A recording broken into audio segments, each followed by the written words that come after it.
Then on top of that, the great self-sacrifice when you see someone come to him when his father died. Imagine when your father's died and someone comes up to you from Syria. He sees you. He says, what's your name? He says, Hussein.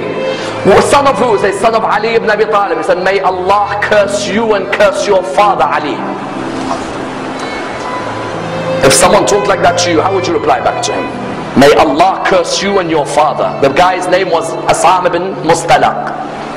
Imam said, is the wind of this area hurting you? Or maybe you've had a disagreement with your wife. Is there a shelter for you to stay in? Or has no one provided you with clothing? Please come and stay in my house if you are a stranger in this area. Wallah, that person began to cry. He said, Aba Abdullah, I cursed your father in front of you, and this is the way you reply back to me by making your house available for you? He said, this is the family of Rasulullah and the way we treat people. People may come and curse us, but we come back with morals, because our grandfather Rasulullah came to perfect the morals of mankind. And that's why I will never forget the greatest self-sacrifice before Karbala. Notice none of these stories have anything to do with Karbala. Before Karbala and the battle of Nahrawan, the soldiers who were caught by Ali ibn Abi Talib were standing there. One of the soldiers, you all know him very well. He was fighting Ali ibn Abi Talib on that day. He had some rope around his hands. It wasn't too tight, but it was around the hands.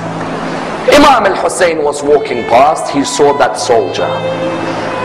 And the soldier looked at him and said, Hussein, I beg you, please remove this rope from around my hand, because the rope is causing nervousness in me. Remove it.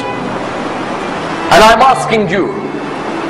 Imam al-Hussein went back to his father. He said, oh my father, I'd like a favor from you. He said, what is it?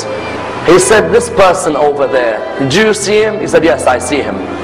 He said, he says to me, the rope is tight around his hand, even though you will never put a tight rope, but it seems to have been hurting him.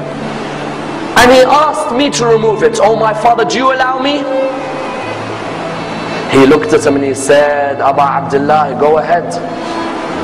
Aba Abdullah, why do you want to answer this? He said, Father, when someone asks through me, how can I reject?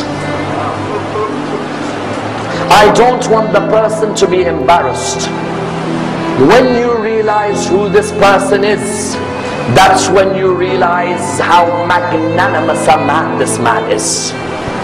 He went back to the person. He said, give me your hands. And he removed the ropes from the hands of Shimr bin Dil Jawshan.